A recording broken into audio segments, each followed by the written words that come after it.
1월 31일 금요일 요한복음 7장 53절부터 8장 11절까지의 말씀입니다. 오늘 본문에는 세 종류의 죄인들이 등장합니다. 첫째로 가늠하다가 현장에서 체포된 여인으로 힘없는 죄인이지요. 두 번째는 그녀를 정치적으로 이용하려는 종교 지도자들은 힘을 가진 죄인들입니다. 그리고 구경하는 무리들은 대세에 동조하는 죄인들이지요. 예수님은 이 세 부류의 죄인들을 한꺼번에 도우십니다. 특히 오늘 본문에는 셋 중에 가장 적나라하게 죄가 드러난 여인에게 용서를 선언하셨습니다. 그래서 오늘 말씀을 통하여 죄와 죄인에 대한 예수님의 태도를 배우고자 합니다.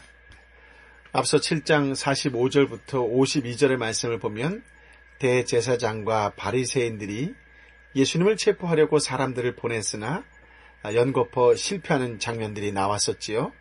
그러자 그들은 밤새 한 가지 묘책을 짜다가 새벽에 한 여인을 예수님께 끌고 왔습니다. 4절 5절 말씀을 함께 읽어볼까요? 예수께 말했습니다. 선생님, 이 여자가 간음을 하다가 현장에서 붙잡혔습니다. 모세는 율법에서 이런 여자들은 돌로 쳐 죽여야 한다고 우리에게 명령했습니다. 선생님은 뭐라고 하시겠습니까? 모세의 율법에 따르면 남의 아내와 간음하는 자는 그 여자뿐만 아니라 남자도 반드시 죽이라고 되어 있습니다. 그런데 율법 학자들과 바리새파 사람들이 이렇게 말하는 것은 하나님의 뜻을 순종하거나 사회 질서를 바로 세우기 위한 것이 아니었습니다. 오직 예수님을 시험에 고소할 구실을 찾으려는 속셈이었던 것이지요.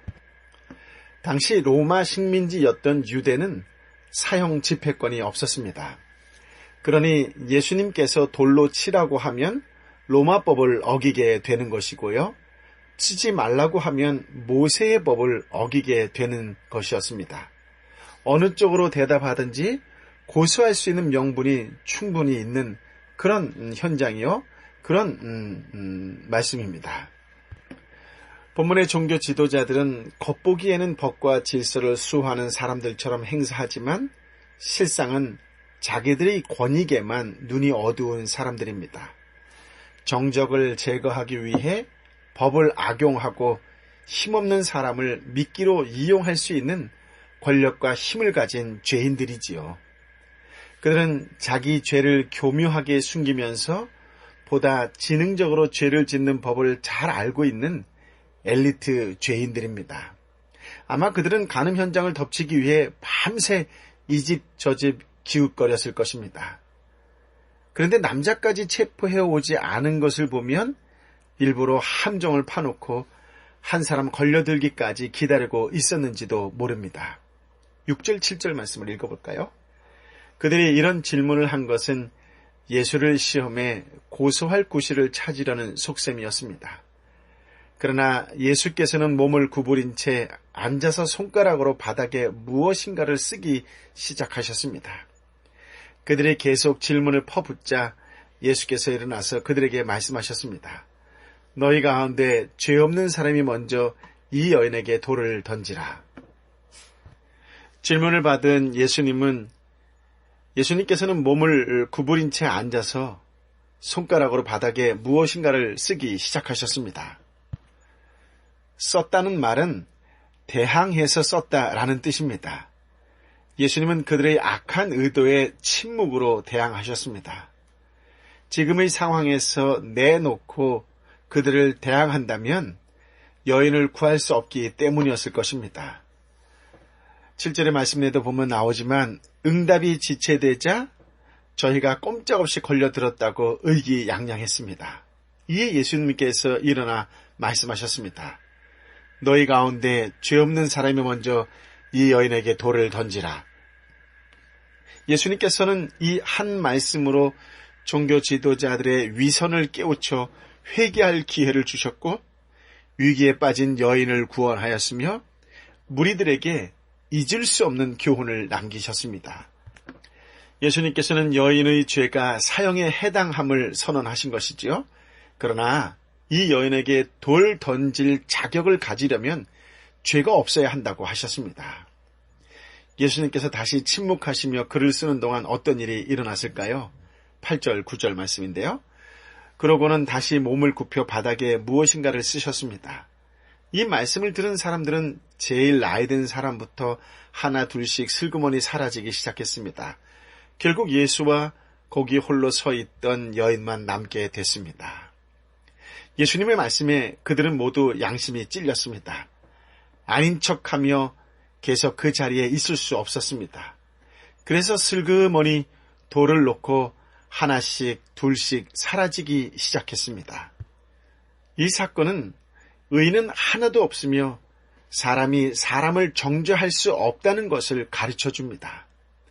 자기에겐 관대하면서도 남의 잘못에는 가차없이 정죄하는 것이 사람의 본성인 것 같습니다.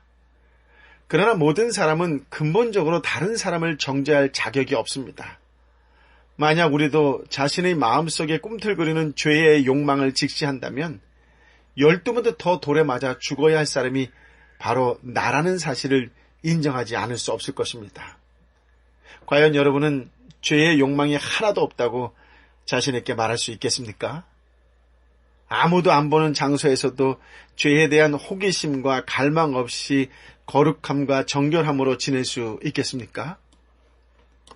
나도 죄 앞에서 장담할 수 없는 존재라는 사실, 그 겸손히 인정하고 그들을 위해 기도하는 자세를 가져야 합니다. 한 가지 짚고 넘어가야 할 것은 이 말씀을 자기 죄를 정당화하는 말씀으로 악용해서는 안 된다는 것입니다. 우리 시대의 심각한 죄 문제로 인해 함께 통회하며 하나님께 구원을 요청하는 기도를 함께 드릴 수 있기를 바랍니다. 예수님께서 돌로 치라 라고 말씀하셨을 때 여인은 비명을 질렀을지도 모릅니다. 그런데 여기저기서 돌 떨어지는 소리가 툭툭 나더니 조용해졌습니다. 그러나 여인은 아직도 돌을 들고 노려보는 사람이 남아 있을지도 모른다고 생각했을 것입니다. 조금이라도 꿈쩍하면 금방 돌이 날아올 것 같은 불안하고 두려운 마음으로 가득했지요. 그때 예수님의 부드러운 음성이 들렸습니다. 여인아, 그들은 어디 있느냐? 너를 정죄한 사람이 한 사람도 있느냐? 예수님은 두려움에 떨고 있는 여인에게 고개를 들어 고소한 사람이 아무도 남아있지 않음을 확인하도록 도와주셨습니다. 여인이 고개를 들어 주위를 돌아보자 고소한 사람이 아무도 없었습니다. 그녀는 떨리는 음성으로 이렇게 말합니다. 선생님, 없습니다. 마치 죽음의 문턱에서 다시 돌아온 것 같았을 것입니다. 이때 주님께서 말씀하십니다. 나도 너를 정죄하지 않겠다. 이제부터 다시는 죄를 짓지 마라. 사실 예수님은 정죄하실 자격이 있는 분이십니다. 예수님은 누구보다 여인의 죄를 잘 아시지요. 어젯밤의 죄뿐만 아니라 그 이전의 죄에 대해서도 낱낱이 아십니다. 어떤 죄를 얼마만큼 지었는지 다 알고 계십니다. 이제라도 죄 없으신 예수님이 여인을 정죄하신다면 여인은 돌에 맞아 죽어야 합니다. 그러나 예수님은 나도 너를 정죄하지 않겠다 라고 말씀하셨습니다. 예수님은 여인의 죄를 조건 없이 용서하셨습니다. 왜 돌로 치라고 명하신 분이 용서하셨을까요? 예수님께서는 바로 이 여인과 같은 죄인을 구원하러 오셨기 때문입니다. 예수님은 이 여인을 대신해서 저주를 받으셨습니다. 갈라디아서 3장 13절에 보면 그리스도께서는 우리를 위해 저주를 받으시고 율법의 저주에서 우리를 구속해 주셨습니다. 기록되기를 나무에 달린 사람마다 저주를 받았다고 했기 때문입니다. 예수님은 여인을 대신해서 벌거벗은 나무에 달리셨습니다. 여인이 당해야 할 수치와 멸시와 조롱과 침뱉음을 대신 받으셨습니다. 버림받아야 할 여인을 대신해서 모든 사람과 하나님께 버림을 받으셨습니다. 돌에 맞아 죽을 여인을 대신해서 창에 상하시고 손에 못이 박힌 채 십자가에 달려 돌아가셨습니다. 예수님께서는 이 여인의 죄를 대신 지고 형벌을 당하기 위해 이 땅에 친히 오셨기 때문에 여인을 정죄치 않으셨습니다. 만약 정죄해서 죄 문제가 해결된다면 예수님께서도 정죄하셨을 것입니다. 그러나 죄는 정죄하고 심판한다고 해결되지 않습니다.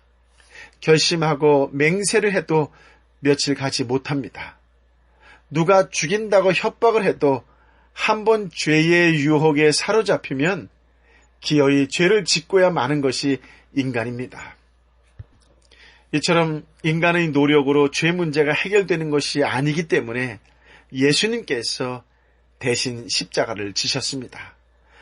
아무 조건 없이 용서해 주신 그 사랑을 깨닫고 하나님께 죄를 떠나 돌아오도록 도우셨습니다.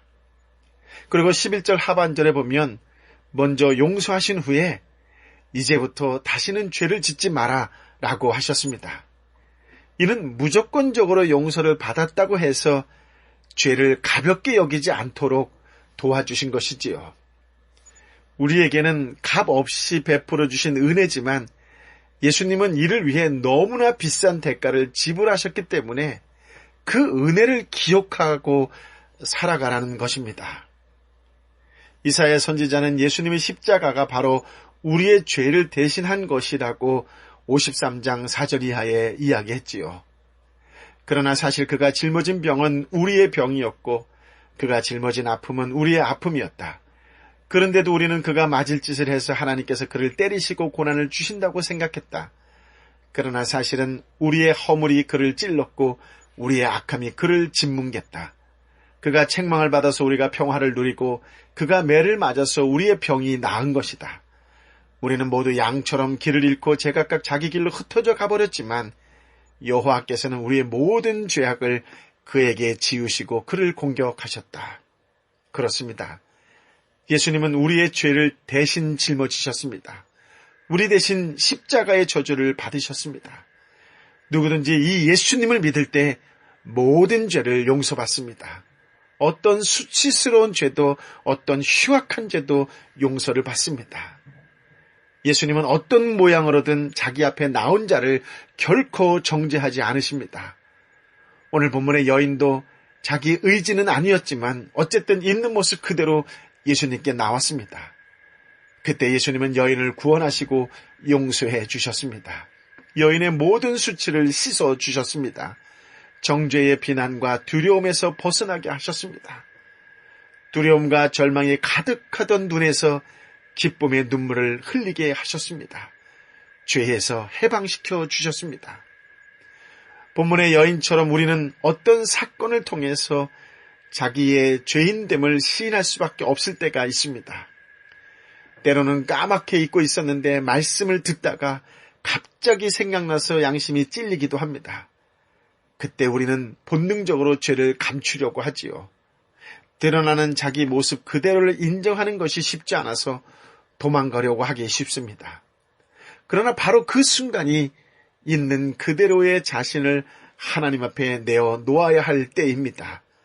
그때가 용서의 음성을 들을 수 있는 은혜의 때임을 알아야 합니다. 여인은 자기를 향해 돌 던질 사람이 없다고 해서 도망가 버렸다면 어떻게 용서를 받을 수 있었겠습니까? 죄를 깨닫게 하시는 것, 죄를 인정하게 하시는 것이 모두 성령님의 은혜가 있어야만 가능합니다.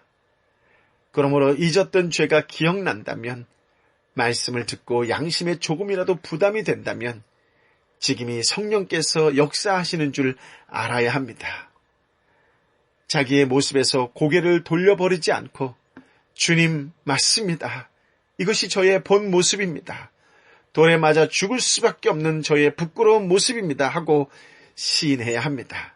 그때 예수님의 용서의 음성을 들을 수 있을 것입니다. 요한일서 1장 9절에 보면 만일 우리가 우리의 죄를 자백하면 하나님은 신실하고 의로우신 분이시므로 우리 죄를 용서하시고 모든 불의에서 우리를 깨끗하게 해주실 것입니다. 이것은 우리를 향한 주님의 약속입니다. 결코 정죄하지 않으시고 새 삶을 살도록 도와주십니다. 예수님의 용서의 사랑을 믿고 있는 모습 그대로 주님께 나갈 수 있기를 바랍니다. 하나님 앞에 올바르지 않았던 모든 모습을 인정하고 주님의 긍휼을 덧입을 수 있게 되기를 예수님의 이름으로 축복합니다. 오늘 그 어느 때보다도 하나님의 풍성한 은혜와 놀라운 사랑이 가득 임하게 되시기를 우리 주님 예수 그리스도의 이름으로 축복합니다. 아멘. 아버지 하나님, 이 죄인을 구원하여 주시기 위해 친히 이 땅에 오신 주님을 찬양합니다. 내 삶 모든 것을 다하여 감사와 영광을 올려드립니다. 주님께서 나를 구원해 주신 그 사랑, 그 은혜를 결코 잊지 않고 살아가는 믿음의 사람이 되게 하여 주옵소서. 이제 그 사랑으로 세상의 어떤 상황 환경 속에서도 기꺼이 용서할 수 있는 성숙한 그리스도인이 되게 하여 주옵소서. 오 주님, 오늘 그 은혜를 기억하여 끝까지 이 땅의 사람들, 특별히 어렵고 힘들고 지쳐있고 육신의 연약함으로 신음소리 곱게 되지 못할 수밖에 없는 상황 속에 있는 믿음의 형제 자매들, 경제적으로 어렵고 힘들어서 눈물 지을 수밖에 없는 형제 자매들을 위하여 기꺼이 기도로 나아갈 수 있는 중보자가 되게 하여 주옵소서. 오 성령이여 임하여 주옵소서. 이제는 길이여 진리여 생명 되신 우리 주님 예수 그리스도의 은혜와 아버지 하나님의 크신 사랑과 성령 하나님의 위로여서 교통 충만하심이 어떤 상황 환경 속에서도 우리 주님 예수 그리스도로부터 받은 그 구원을, 그 놀라운 은혜를, 그 놀라운 긍휼을 잊지 않고 기억하며 세상 속에 은혜와 사랑과 긍휼의 통로로 살아가겠노라고 새롭게 결단하는 하나님의 사람들 한 사람 한 사람 머리 위에 이 땅과 열방에 어렵고 힘들고 지쳐있는 내 사랑하는 형제와 자매와 선교사님들 한 사람 한 사람 가운데에 이제부터 영원토록 함께하여 주옵기를 간절히 축원하옵나이다. 아멘.